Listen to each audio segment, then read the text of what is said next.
It's uplifting, isn't it? Yes. Love stories like that. Okay, so we're going to stay on the topic of the kiddos because school is now in full force.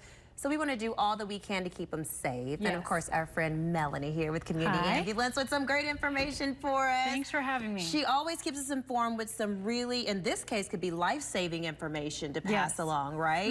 Definitely. And I thought this statistic was kind of startling. More children are hit by cars near schools than any other location. That, according to the National Safe Routes to School program. Yes. That's troubling. It is. Well, the reason is there's more children in those areas. In a condensed area. Absolutely. There's more traffic too. So a lot of parents are dropping off their children. A lot of them are in a hurry though. So they're not paying attention. They're looking at text messages or they double park when you're not supposed to.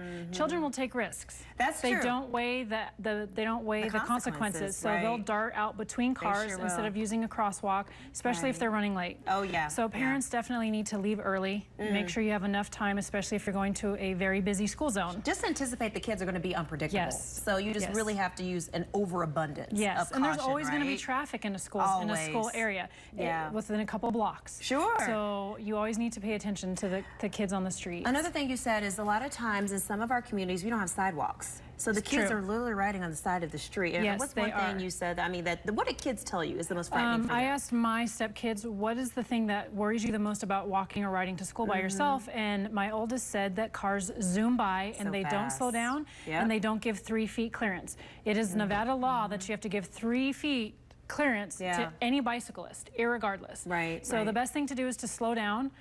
Kids will wobble on their bikes. You know, you need to give them lots of clearance in case they happen to try to go around a hole or something and they come out in front of you without looking. So important. The biggest thing is to not be distracted. Put your cell phone down, turn the radio down. Kids are hitting crosswalks all the time because people aren't paying attention. People are in a hurry. Another thing I learned is, you know, sometimes it can be something as simple as if you have your purse and your purse falls all over the place and then you're trying to pick up things. That stuff in the back seat. Just leave it. It's not worth it. It's not even a distraction. No, I agree, Melanie. Definitely. You know, another thing, I want to show some of the show and tell stuff you have here. This is so fun.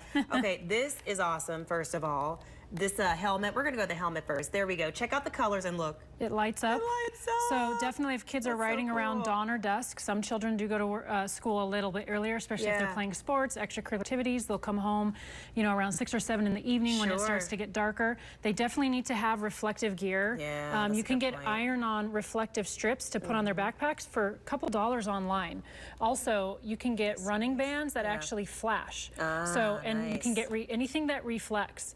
Also, to make sure you put reflectors on the back and actually on the front straps of their backpack, around their torso area. A car coming towards a child, even on the opposite side, will see the reflectors. And encourage even your older kids to do that too, because even if they think, oh, I'm too cool for that, but the reality is a lot of them are leaving like when it's really early or late at night because of, you know, especially in the winter when it comes to sports and stuff like that. So they need to be able to be visual. Another thing is a lot of children actually are hit by school buses. So parents need to teach the younger kids when they're at the bus stop, give the bus 10 feet clearance all the way around. Stay away from the edge of the curb. Do not stand right against the curb as the bus comes up, and wait till it stops and the doors open and the driver mentions for you to get on. Some children will step forward off the curb as the bus is coming up. Not realizing. So step away from the curb, tell them that.